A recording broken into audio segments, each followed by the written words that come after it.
Bonjour, je vous propose aujourd'hui un diaporama qui va vous permettre de comprendre comment sont générées les émotions et de quelle manière les émotions répétitives peuvent nuire à notre santé mentale, émotionnelle et physique jusqu'à générer la dépression, elle-même source de nombreuses pathologies. Tout se passe et tout commence au niveau du cerveau émotionnel ou territoire reptilien de plus de 400 millions d'années. C'est à ce niveau-là, au niveau du cerveau reptilien qui assure notre survie, que les émotions se créent.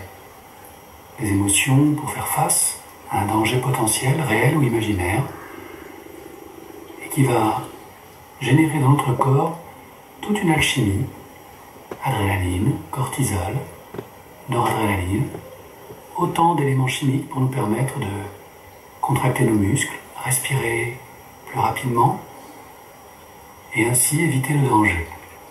Lorsqu'il ne se passe rien, le reptilien est à l'état de calme relatif et il observe son environnement. Si un danger est détecté, la fuite est le réflexe instinctif du cerveau reptilien. Si la fuite n'est pas possible, nous nous mettons en position de lutte.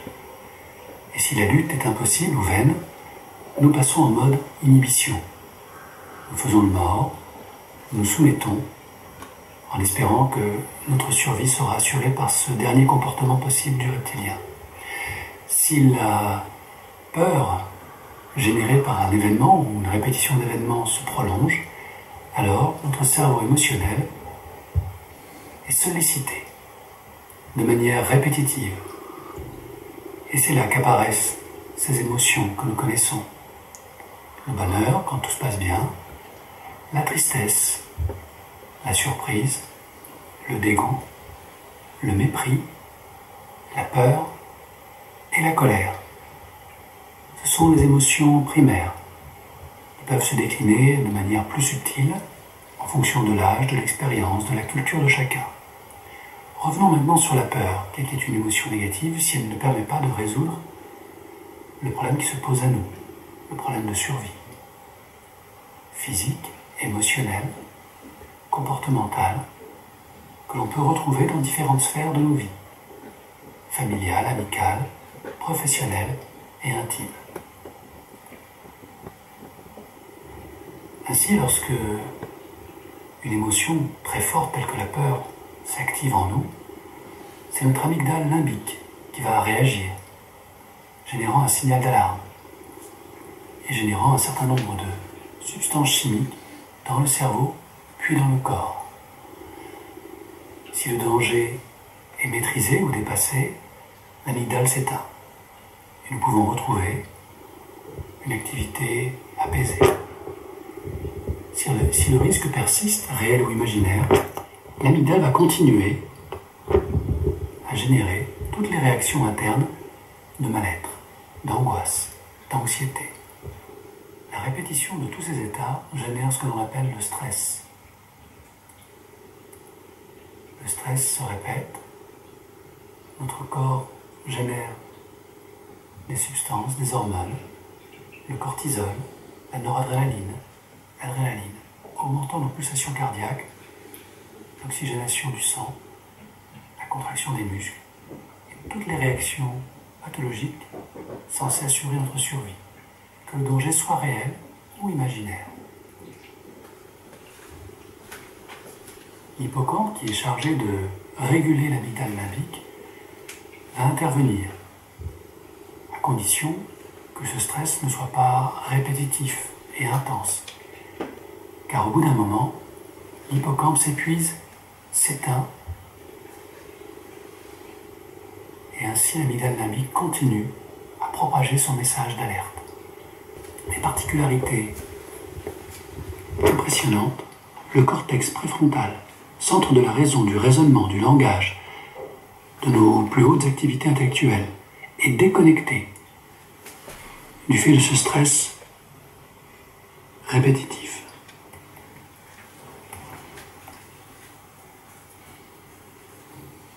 Ainsi, l'aire de Broca, qui gère toute la partie langagière, se trouve altérée. Nous ne trouvons plus nos mots sous les assauts des émotions qui nous assaillent. Et à partir de là, nous nous positionnons en victime, victime des autres, de nous-mêmes, de la hiérarchie, du pouvoir, de tout ce qui nous empêche d'accéder à nos capacités.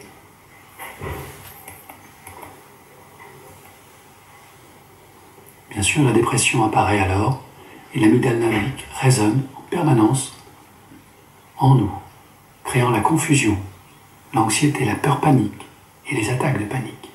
L'hippocampe est débranché, le cortex préfrontal ne répond plus. Nous voilà livrés à nos bas instincts, à la peur, à la fuite, à la lutte. Et nous n'avons plus aucun contrôle sur nos émotions.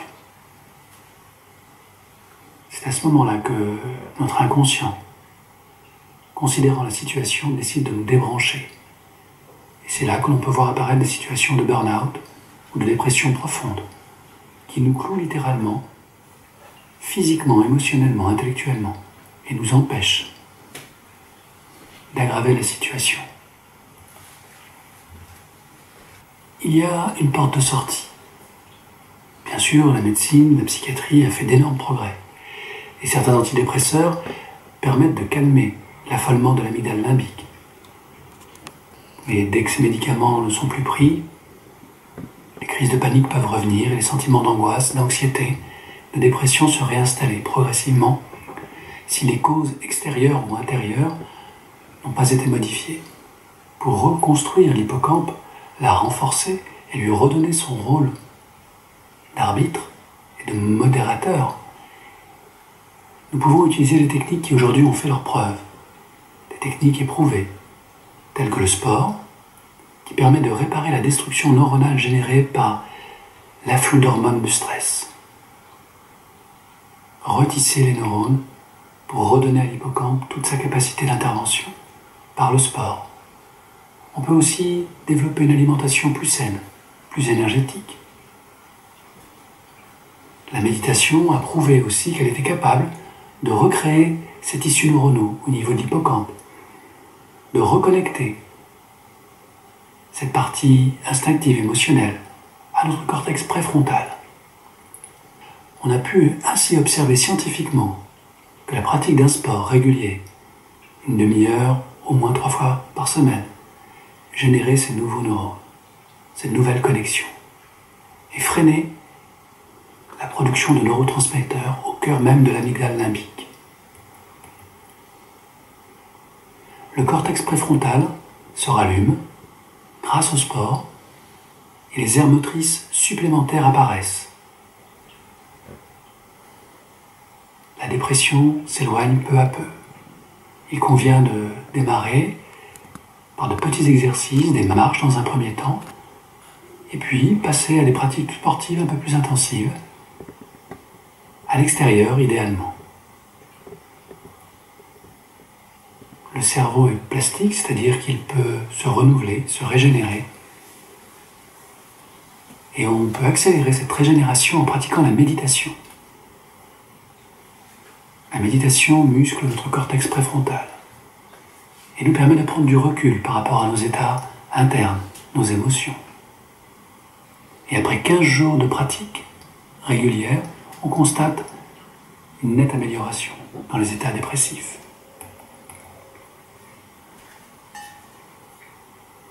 Il existe aussi une technique très intéressante, davantage adaptée aux situations de traumatisme émotionnel. C'est la technique de l'EMDR, qui permet justement de faire basculer l'émotion vers la zone du cortex préfrontal, et ainsi dépotentialiser l'émotion qui nous envahit. L'hypnose ericksonienne humaniste contribue aussi à développer ce renouveau. J'espère que ce diaporama vous aura aidé à y voir plus clair et je vous souhaite de belles pratiques. À bientôt.